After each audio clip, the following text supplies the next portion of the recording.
Simple and టేస్టీగా capsicum curry. దానికోసం క్యాప్సికమ్ని చీలికల కింద కట్ చేసుకుని పక్కన పెట్టుకోండి. వేరొక క్యాప్సికమ్ని క్యూబ్స్ కింద కట్ చేసుకోండి.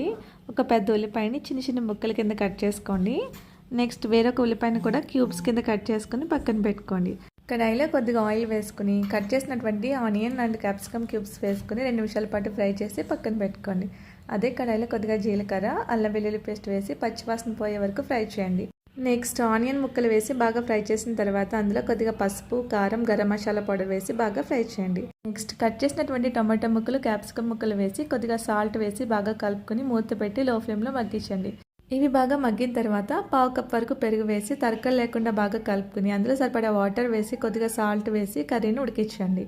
మధ్యలో కొద్దిగా కసూరి మేతి, ఫ్రై చేసినటువంటి ఆనియన్ క్యాప్సికమ్ క్యూబ్స్ వేసి బాగా కలుపుకుని కర్రీని లో ఫ్లేమ్లో పెట్టి దగ్గర పడే వరకు ఉడికించండి. ఫైనల్గా కొత్తిమీర వేసుకొని సర్వ్ చేసుకోండి. Thank you.